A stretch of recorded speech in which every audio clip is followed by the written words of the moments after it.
Hi, everyone. Welcome to the February edition of Wallet Max Planet Positive podcast. As we settle into 2025, wanted to quickly introduce myself. I'm Bhuva Shakti, based in New York, and the founder of Wallet Max. We are a global community of startups, investors, and executives focused on increasing funding access for women, especially in the climate tech, fintech, and AI sectors. We interview one impact investor every month for our podcast to share their background and what differentiates them from the crowd in terms of prioritizing impact along with profits and planet. We deep dive into their personal and professional journey and their mission to uplift. Today, we are speaking with Randi, a long term investor and a big supporter of women's initiatives. Randi is a partner and general counsel at Angel Hive, a New York syndicate investing in women led startups that improve the lives of women and girls. Randi works with female founders via early stage investment and is also educating investors. Randi is also a limited partner at Chloe Capital and a board member at the Kota Alliance. Let me now hand over to Randi and invite her to say a few words about her background and career path. Over to you, Randi. First of all, I just want to say it's so nice to see you again. It's been too long, and I love the phrase "planet positive." Um, that that made me smile. So I took I took a non-linear path to invest in startups. When I was coming up. In the American education system, I'm Gen X. Startups, in business in general was not really something that was, put forward to us as a career path. I loved English, so I decided to study journalism in college. And worked at a couple of newspapers and a couple of TV news stations around the country. I would say that moving, outside of New York and living in Texas and South Dakota was probably the biggest eye opener for me in terms of informing me, oh, wow, this is actually a really big country and not everybody thinks like we do in New York. And that was really good to learn because, particularly now when I'm looking at founders who are from outside New York, outside Silicon Valley, I really pay a lot of attention to them because they're outliers and they're usually solving problems that affect a whole large swath of people that we may not always be in tune with.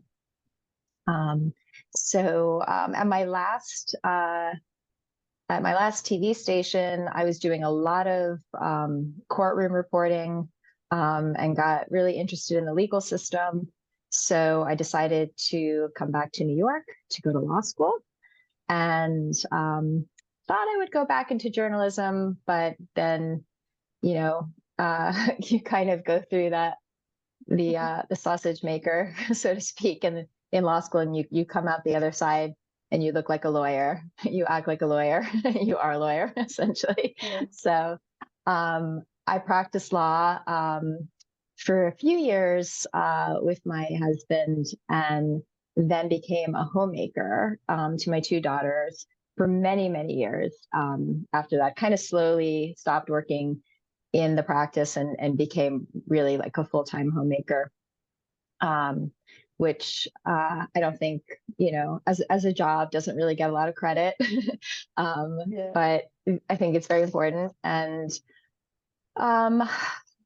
once my girls were old enough that I, kind of didn't really have an excuse to just hover around them anymore, I went back to work in real estate law, which I still practice today, actually. And wound up becoming separated eventually from my husband. Very amicable. We're very good friends. I always like to say that. He's my biggest supporter. And I was tasked now with investing my own money for the first time in my entire life. pretty late in life, actually, because I'd always thought that my husband, was just smarter than me when it came to investing. Just why did I think that? Really no reason other than the fact that he was the husband, he wanted to do it. And so I kind of, I guess, delegated all of that authority to him. And then found myself really not understanding. Of course I had, some retirement money with an advisor that was all in the public markets, but I thought there's probably something else I should be doing in order to have a diversified portfolio.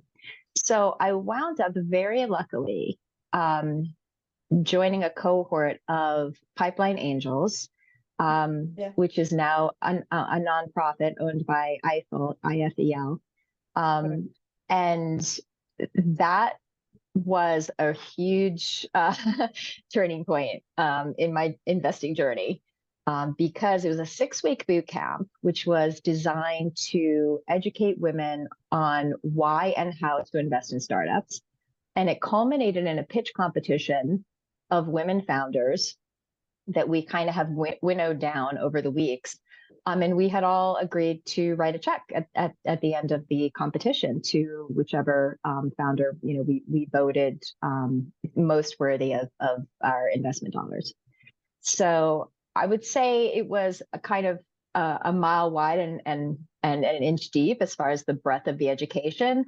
But I learned enough to know that this seemed like the perfect transition, or the perfect juxtaposition of everything that I really loved and felt was important in life, which was great storytelling, advocacy, and feminism. So I thought, where has this been all my life? And then, of course, you start doing your research and you start seeing how few investment dollars go to women-led startups, which is shocking.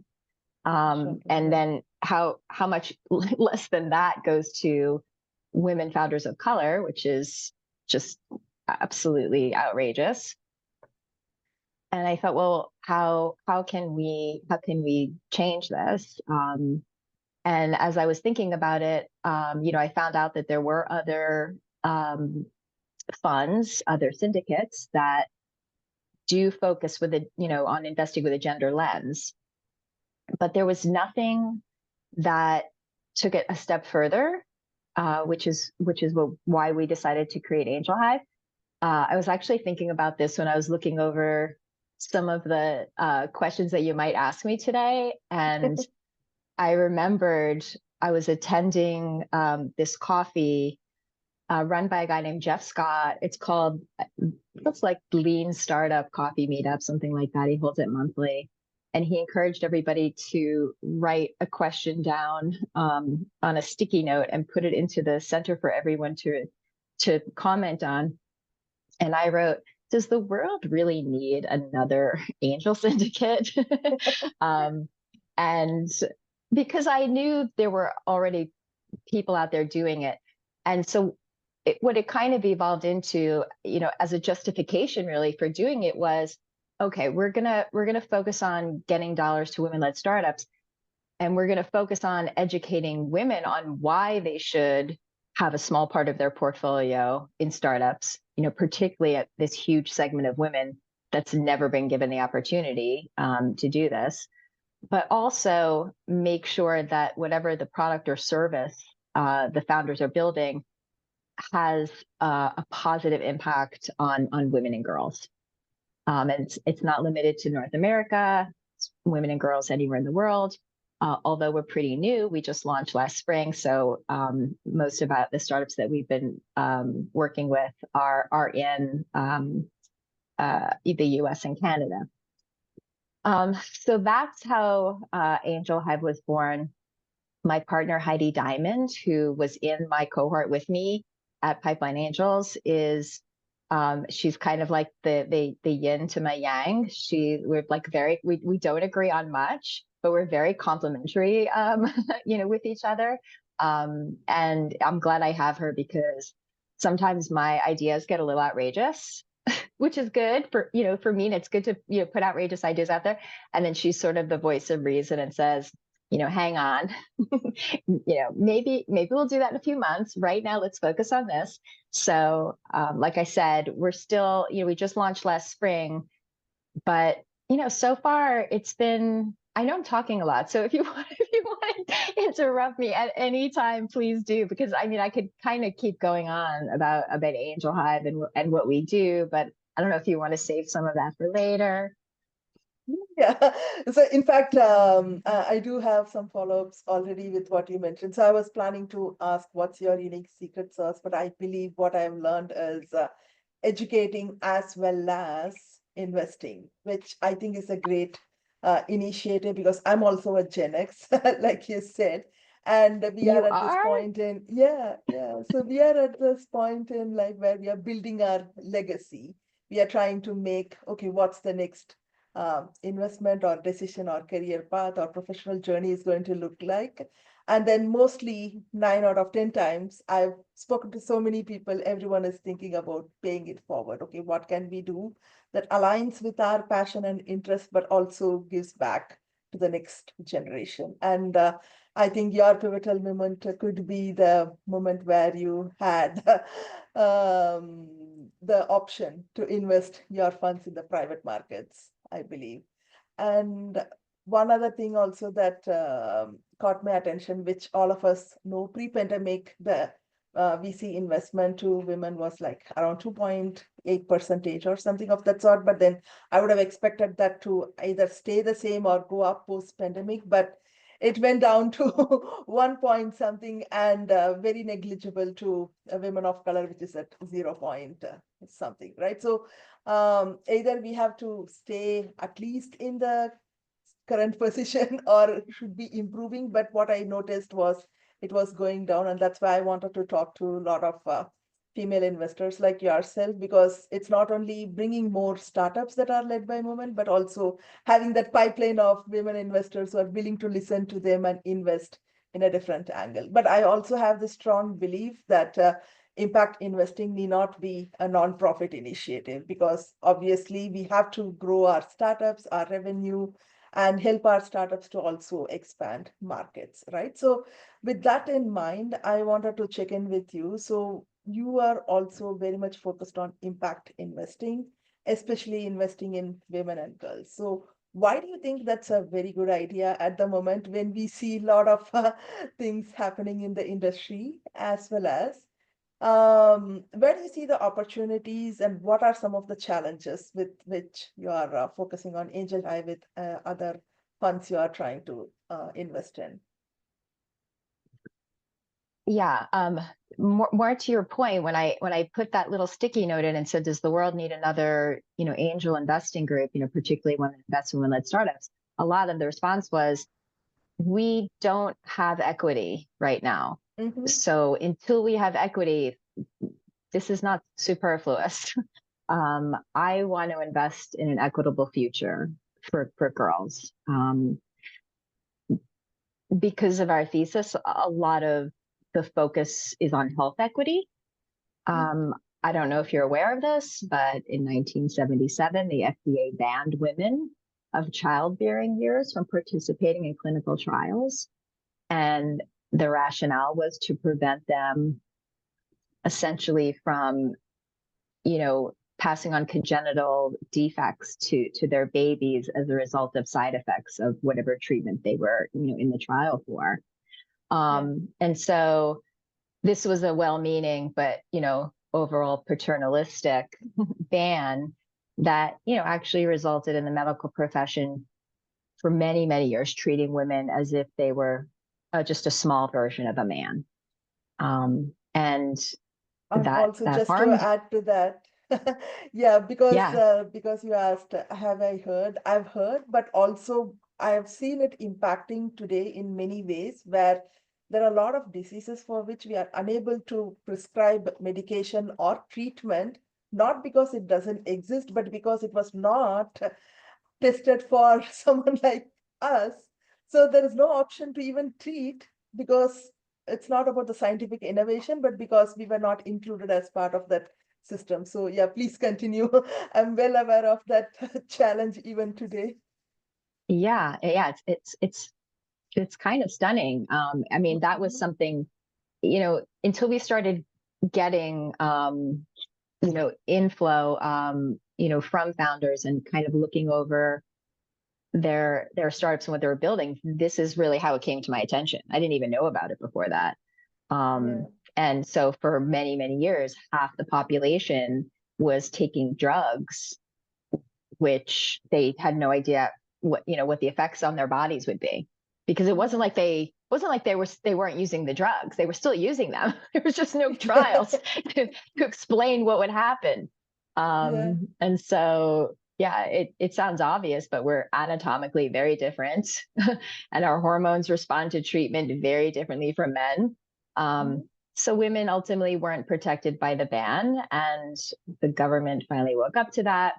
That was 1993, around the same time my daughters were born. And this is all to say that the opportunity in femtech is huge right now. Mhm. It's estimated as a $200 billion market. And so we do, again, see a lot of startups in the maternal health, fertility, menstruation, menopause spaces. Yeah. Um, there's an enormous market that's untapped and finally getting all the attention that it deserves. And part of that dynamic, along with more women participating in clinical trials, is also what I would say is the destigmatization of women's sexual health, for which I think you and I owe a big debt of gratitude to the younger generation. Yeah, um, definitely. because they looked around and said, why are we acting like this is icky? This is how normal, healthy, functional women live. Why should we be embarrassed by any of this? Um, I actually had such a fascinating conversation recently with a group of women, because we're looking at a company that makes menstrual products for girls ages 8 through 16 right now. And so we all started talking about our first experience, when we got our period. And I don't Yeah. know if you've ever heard of this, but in some Jewish households, it's a tradition to smack your daughter across the face when she Oh, gets her really? Okay. period. I did not know that. Yeah. And actually, that was both my experience and also Heidi's experience. Oh, Um, yeah. So it's actually pretty scary, right? And the message is, that there's, something that's, unclean about you that you should be ashamed of. mhm. I mean, I don't want my mom to watch this and think and have anyone think that she actually like smacked me really hard. She didn't, but I was still shocked Yeah. because I wasn't expecting it. And yeah, so it's just an example of kind of like, this, in other countries, like Nepal, for instance, where women still have to go sleep in a cave at night, when they're menstruating, and are subject to being bitten by poisonous snakes and not making out of the cave alive. I Yeah. mean, And um, it's also very extreme weather in that place. Yeah. yeah, yeah. So that's a lot of what we're looking at. I always like to say to people, like, try me, because we do get a lot of femtech deal flow, but people are like, what about this? What about this? And I'm like, try me. I think things that impact women and girls for good, is probably much bigger than we even realize right now. Someone asked me, what do you think about a male birth control um, product? I said, like a pill, for instance. And I said, I love it. I just don't know if they would take it. That's the only Yeah. thing. Yeah. Yeah. Because they're not the Exactly. ones who get pregnant. um, so I think we're seeing a lot of amazing founders who are building a lot of really cool products. The biggest challenge for us right now is differentiation, because when you see 25 investor decks in the menopause space, they start to look very similar. And when I talk to founders, I'm always saying, okay, well, what you're building right now looks a lot like what X is already selling. So how are you distinguishable? And I definitely do have this sense of FOMO because it's tough. I'm like, everything you're saying sounds smart. Everything you're building, I love and sounds good. It's just that there's this other company that's also, in a lot of its telemedicine, that's also tracking women's hormones, that's also providing prescriptions, if you should so need it, that's also providing private counseling. I really do struggle with trying to, as they say, like pick the winner, for instance. And I know a lot of funds, who will say, we need a menopause company. It's like, okay, I get it. Like you want to be in the space because it's really hot. But for me, and it could be also just because I'm still only in this doing this for a few years. I'm definitely taking my time to try to parse out who I think will be successful and who's doing something that I haven't already heard about. So that's a big part of that. Yeah, and also one way I also try to use the process of elimination is when I see 3 solutions that look exactly the same, I always bet on the founder. I try to see, because it's always great to strategize an idea, but then to operationalize and execute and expand across markets, listen to your customer and make it successful. It takes the founder and the team to really come together to make it happen. So that's one of the areas that I also try to bet a lot on people, because the idea can be pivoting at some point, but then if we have the right team in place, any idea can be operationalized. That's actually my belief. So thanks for sharing that. So in terms of opportunities and challenges that you mentioned, and you're also going to be very bullish in this sector, because we see a lot of innovation coming on a day-to-day basis. But then you launched in last spring. We are in almost like a year anniversary at this point in time. But you also see the current political landscape. With that, even the big corporations or private investors, they are shifting their priorities. So they are shifting their priorities from inclusion and impact to something else that is not inclusion or impact. But then I believe our message, both your message and my message, and investors like ourselves, is we are not asking for exclusion of a specific sector. Rather, we are trying to give opportunity to a sector that was typically excluded in the past, and try to give an equal playing field, right? So in this scenario, let us say in this month, I'd say in the past 1 month, and through your evolution of your company in the past 1 year, are there any tactical changes you have done to continue to focus on your mission? And why do you think, even after everything that's going on, if you continue to focus on investing in women, you will be successful in the long term? But then you're also in a heavily regulated industry. So how do you balance the political landscape, the regulations, and still continue to stay on your mission and attract the right people? Such an interesting question. So we do invest for impact, but we're also very interested in investing in startups that have the potential for venture scale returns. So we,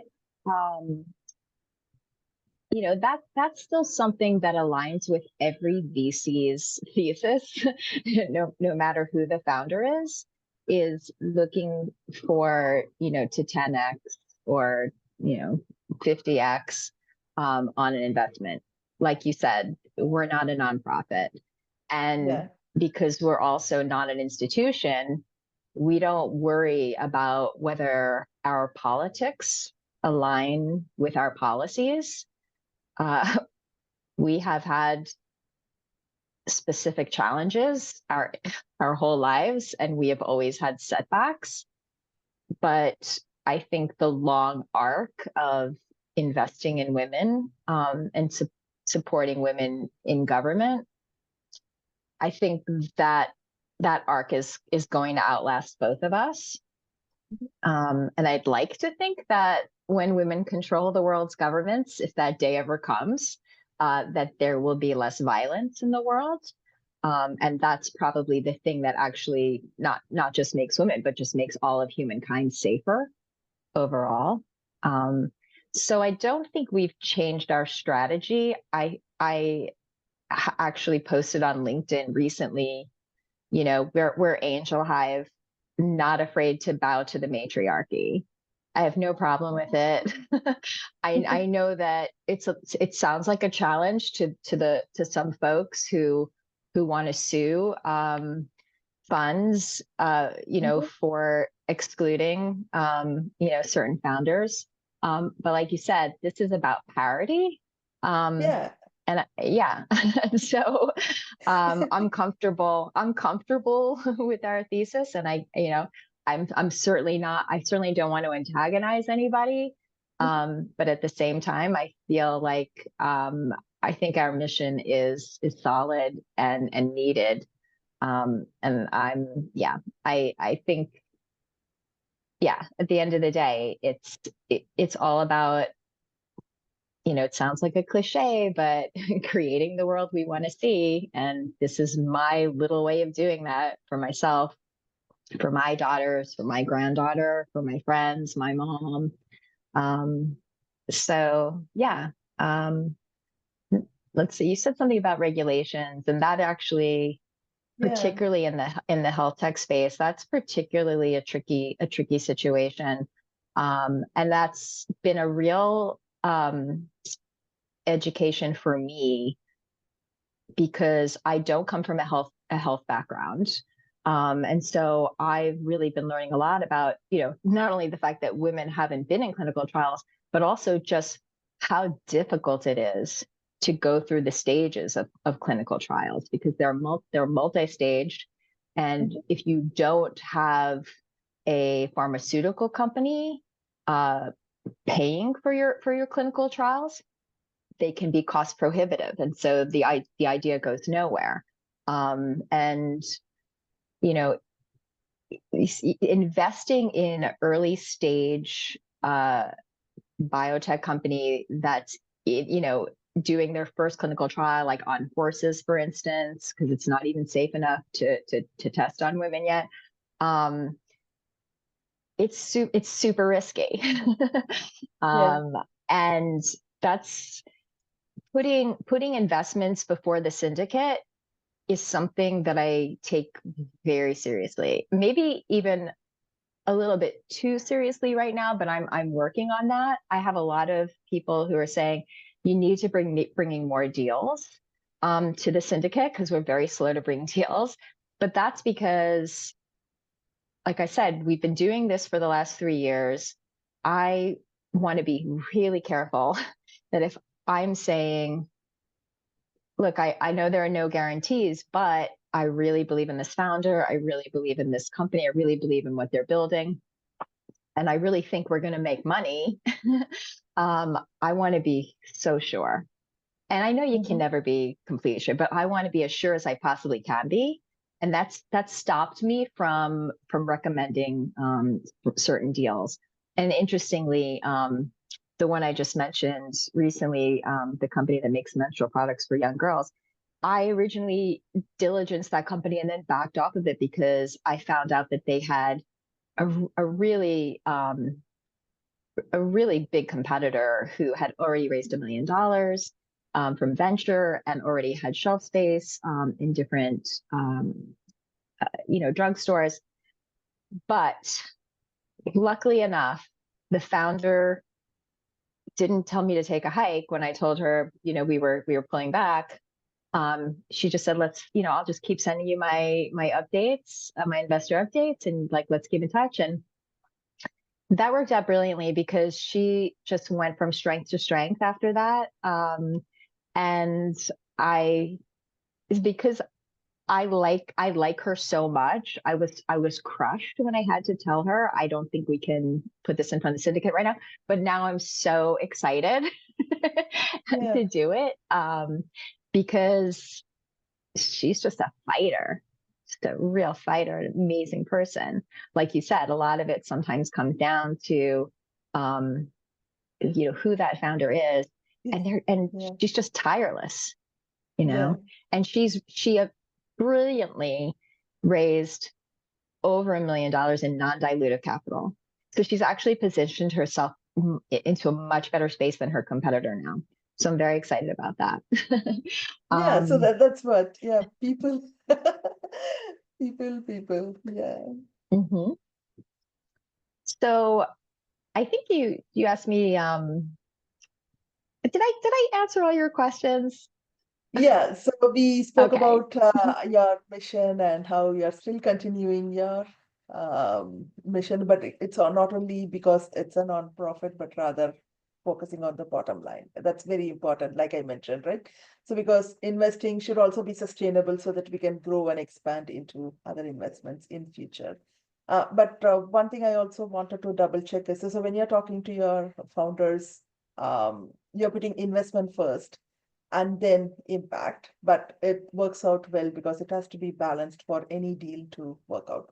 But how do you measure that? So let us say your tagline is investing in women and girls. But how do you measure? Because measuring that shows success, plus also attracts more female investors to your community and more amazing startups to your deal flow, right? So how do you measure and showcase that what you're doing is working? That's such a good question. I don't know if we have enough of a track record to say, um, take a look at how we've improved society, Mhm. because we've gotten more money to these great companies.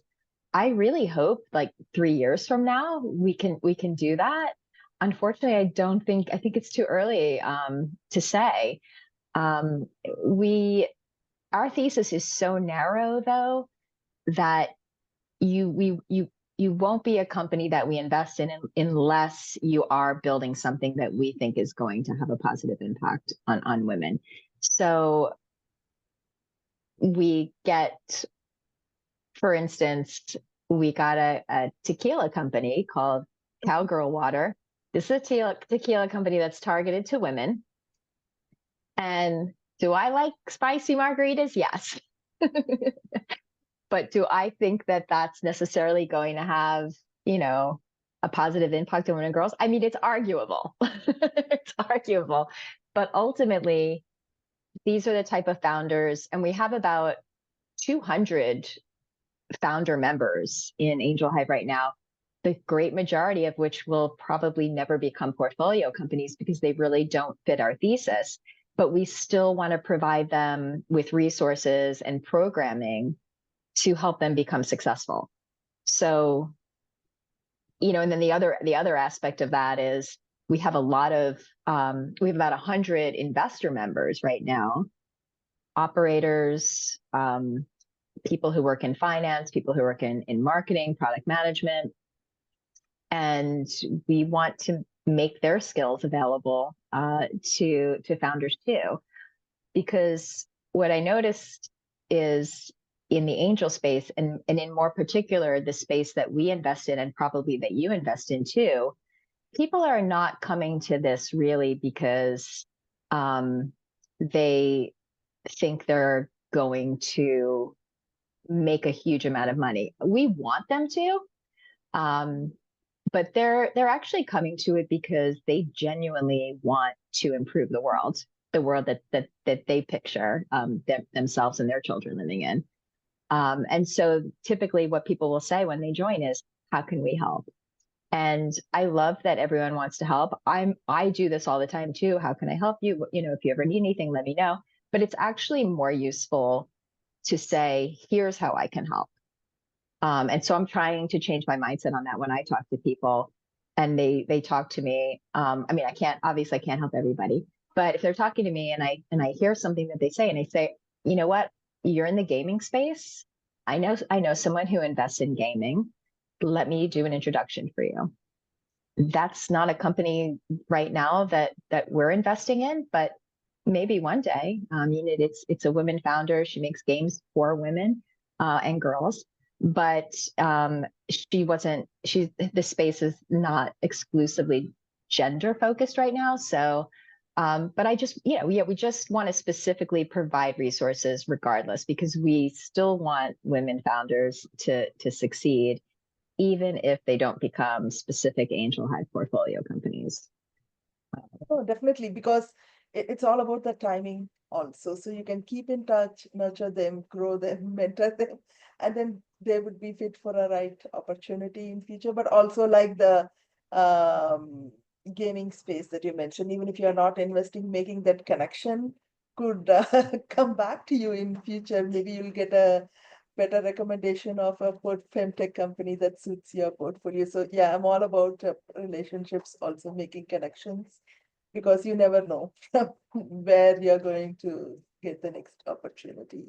Now, because Right. your investment thesis is also very narrow at this point, but also targeted and focused on balancing investment and impact. I want to know, like, at Angel Hive, because we are talking about Angel Hive at this point, how do you actually support women-led startups, especially in early stage, who do not have much traction? So already we have limited funding going to women, much less to women of color. And if you are in early stage with not much traction, the chances are really very minimal, right? So how do you overcome that? That clearly targets your investment thesis. So where do you make the bet, balance that? I think there would be two different ways to approach it. One would be they have a brilliant idea that we support, but no traction. And we think that with the power of the community, we can help them grow and get to where they want to be. I wouldn't hesitate to invest in a company like that and try to help shepherd them by providing them with the resources of the community, because we have some really heavy hitters in our investment committee. I mean, people, who work, in the C-suite of huge companies, and they have an incredible amount of knowledge to share. So I wouldn't hesitate to do that.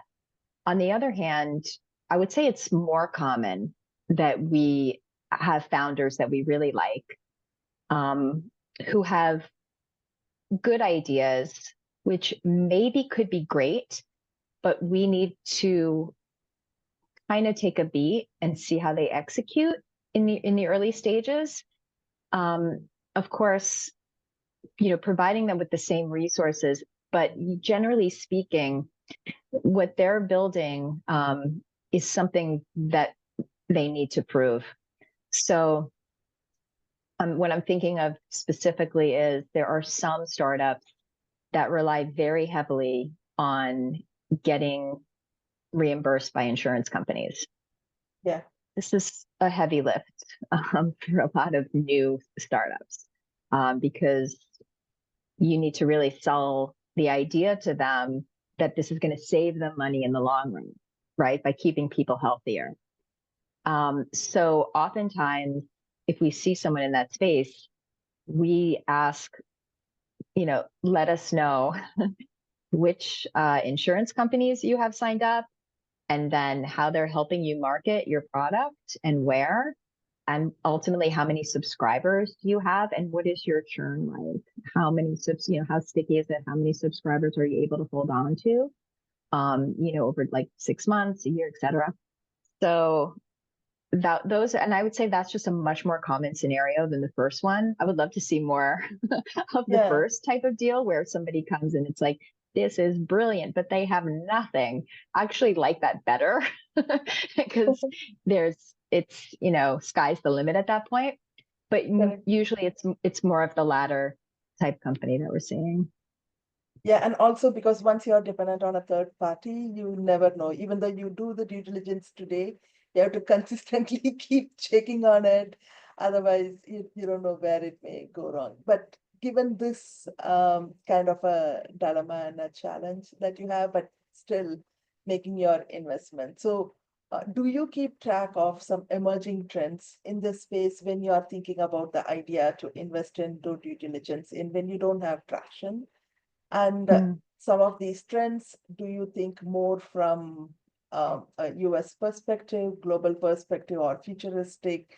I mean, how do you match these emerging trends in this space with what you invest in and what you try to strategize for your own future fund? A really good question too. Yeah, such a good question. I often wish there were more hours in the day to just read because there are so many amazing things, not just being built here in the US, but in India, and other parts of Southeast Asia, in the UK, in the Nordic countries.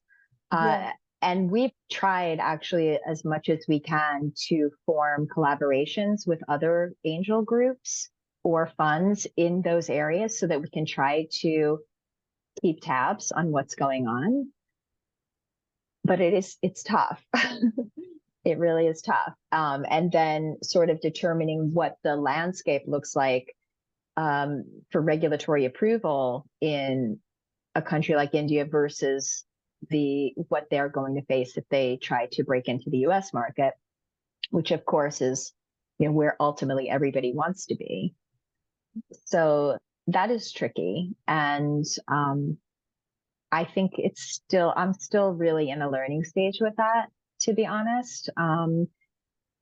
I try to keep up with it. And I think investing in emerging markets is something I'm excited about, but also really cautious about because, I want to make sure we're protected. I want to make sure that if we're investing that, the people who I'm recommending the deal to are protected, that, their money's protected. So, and that can be tricky. But hey, I have not been to India yet, and I would love to go visit. So hopefully I'll meet a founder that I love, and I love what they're doing, and I'll have a reason to go there and check it out. But some of the things that I think are really interesting that are coming up, one is precision oncology, targeted oncology treatments. And of course, AI is having a huge impact on that. So I think we're going to continue to see more specific targeting of cancers that occur in women, and also products that make testing safer and also less painful for women. So I'm thinking specifically of a diagnostic tampon that's actually on the market in the UK, and it accurately tests for HPV, which can cause cervical cancer. And I don't know any woman who wouldn't prefer to use a diagnostic tampon and then just send it in just like you would send in your color guard right now for testing to see if you have HPV. I mean, when I heard about that, I thought, why didn't that already exist? It didn't already exist because even women doctors just kind of fall in line with whatever state of the art is. And so that, the state of the art is changing very rapidly for women now. And I'm very excited about that. And something like this, I can't wait till something like this is adopted in the US. You can use it now here as a diagnostic for your vaginal health, but not for the HPV test, which I hope is really coming soon. Diagnostics is half the battle, right? Like I said, before you get the treatment or take pills. Exactly. So I think we're seeing also a lot of new challengers to the current wearables that track health, and some of which also track security, which is really interesting. And again, I think AI is having an outsized effect on that. I don't know if Aura already has such an huge amount of market share that they are always going to be the incumbent. I've seen a lot of interesting ones. One is a wearable that women wear on their ears, like kind of like an earring, which is supposed Yeah. to be more accurate than, in terms of like testing than having something on your finger. So I think that's a cool company that I'm looking at. And again, AI is going to continue increase personalization in all things. So right now it's very big in beauty and fashion, but it's also extended to hormone treatments at all stages of life. So I think we're going to continue to see this very targeted personalization because obviously, you could have one woman in New York who weighs 130 pounds, and you could have a woman in Arizona who, weighs 200 pounds. One is 30 years old, one is 60 years old. I mean, nobody's the same. Yeah. So I think we're going to see more of that. And I think that's kind of an amazing advancement that AI is mostly responsible for, is really just really drilling down on the specifics of what people need so that you're not, for lack of a better word, overdosing people on things because, it's been a one size fits all treatment up to this point. So yeah.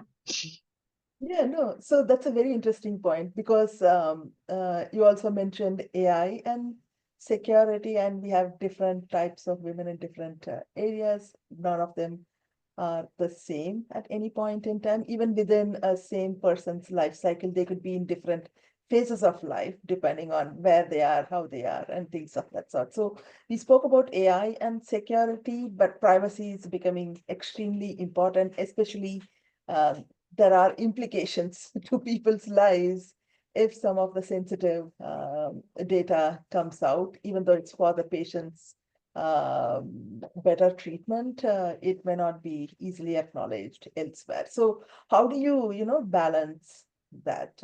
Because I know Apple Watch is being very strict on its privacy laws, but I'm not sure about Fitbit, and I'm still trying to learn more about Aura. There are a few more apps like that. So then privacy is extremely critical, especially Mhm. when it is legally liable if something doesn't go as per plan. So how do you prioritize that in your investment? I think that you're going to have a lot of early adopters, and they're mostly going to be athletes Mhm. or people who have illnesses, chronic illnesses that they have to deal with. And I think Yeah, these people have already demonstrated that they're willing to trade off a certain amount of personal information in order to, you know, work on body composition or work on being able to get a good night's sleep. And I think it's going to continue to be voluntary, and I think everyone if has to acknowledge that if you are willing to upload this information, you no matter what anybody says, you're not going to you're not there's never going to be a guarantee on your privacy. yeah, And we're it's not seeing, 100% safe. exactly. So it's going to be up to the individuals, and I think we've already seen um, that most people are willing to give up a certain part of their privacy in order to live what they consider to be a better life, whether that means a healthier life or a happier life or just a more spiritual life. I think we're going to continue to see that. Yeah. Yeah, at this point, it's more the burden on the consumer to make an informed decision. And that's why you educating them also, your founders and investors, brings some credibility to the space. I know it feels like we can continue to converse for more time, but we are coming to the end of our discussion. Happy to connect again and set up a future discussion. But I want to check in. So Huh. how can people get in touch with you and Angel Hive?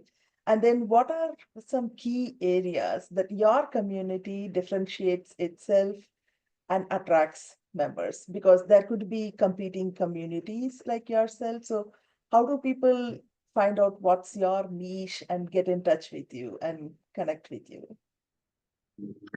Well, the easiest way is on our website, which is angelhive.vc. And there's a type form there for people who are interested in getting more information about investing. And there's also a type form for founders who can essentially send us their pitch, and we'll take a look. I think, like I said earlier, I know there are other organizations investing with a gender lens, but I genuinely don't know anybody else that's taken it a step further as we have, which is essentially also saying whatever we invest in, is also just going to be good for women and girls. And I think that resonates with a lot of people because I hear it when I'm out at events and talking about it, and people are really excited about it. And there is a big movement, which I'm sure you're probably aware of women moving their philanthropy dollars into impact investing. And also and of they'll course, be owning 2/3 of wealth in few years globally. So they become more important decision makers, but it's also good for us because we'll have more female investors in decision-making roles. Yeah. exactly. So you brought up the what everyone's calling the great wealth transfer that's going to occur, where we're going to see more affluent women, and they are going to want to put their money not just necessarily towards hedge funds and private equity. They're going to want to invest in issues they care about. And it's statistically shown that women are more interested in investing in companies that they feel personally benefits them, and that's what we're all about. So I think we're attracting a lot of kindred spirits, which is really gratifying. And I love our community. We're still young, but our ultimate goal is just to provide a variety of resources to both the founders and the investors. We had our first in-person event last fall. We were really happy with the attendance. We had it in this amazing loft fashion studio at the Brooklyn Navy Yard, which was owned by a founder of a fashion company, Nazrin Jafari of Mixed. She was the host. We had a fireside chat with her. She's bootstrapped and has an 8-figure revenue business, and never took an investment dollar and never borrowed any money. And then we had that juxtaposed with another founder who was raising from investors, and just kind of talked about like why you might choose one over the other. We did a webinar on storytelling and design. We do have another one coming up next month on AI, how to use AI to scale. And so, we want to provide opportunities, for investors to serve as advisory roles, and for new members to angel investing, just to be a resource too. So we are tackling quite a bit. I sometimes feel a little overwhelmed actually when I talk about it. But it's a day at a time, and we're bootstrapped too, frankly. Like, we're a bootstrap startup. So we're still, kind of taking it month by month, and self-funded. But the response has been incredibly positive and supportive. No, thanks so much, Randi, for that. And I also think it's not only about investing and doing the due diligence, but the more you're able to create the awareness and education, it'll be more inbound for you. So you don't have to, tell people why it is good. People will automatically come to you thinking, yeah, it's good. You don't have, you cross that barrier of convincing people. So thanks so much again. Absolutely.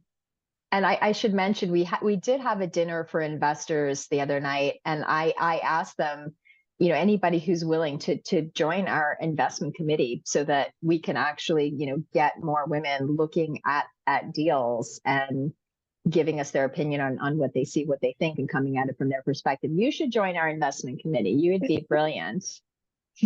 Definitely. Let's definitely talk about that. And then if you have that AI event coming up, send me, and I'll also promote it on our channels and our community. Thank you. And I look forward to seeing you at our dinner as well. So it's similarly very like-minded set of impact investors and sustainable startups. Wonderful. Yeah. Are you? I'm going to do a commercial for Camp Hustle right now. Are you going to Camp Hustle this year? No, not at the moment, but maybe I'll have to decide in the summer. Okay. Yeah. Because I know you work with Angel Squad, don't you? Yeah. Yes, Okay. I do. Yeah, but I'm hoping, but I'm just going to make a final decision in summer. Do you plan to go there? Well, let me know. I mean, I would love to go, but I think Brian Nichols should give us the rate that we missed for not signing up as early birds, just because we're good people. Definitely, definitely. So I'll also connect with him, and I hope to see you again. And I believe we can get other opportunities to meet each other. Thanks so much again, Randi, for coming in. Good Thank to you. see you, Bhuva. Bye. Bye bye.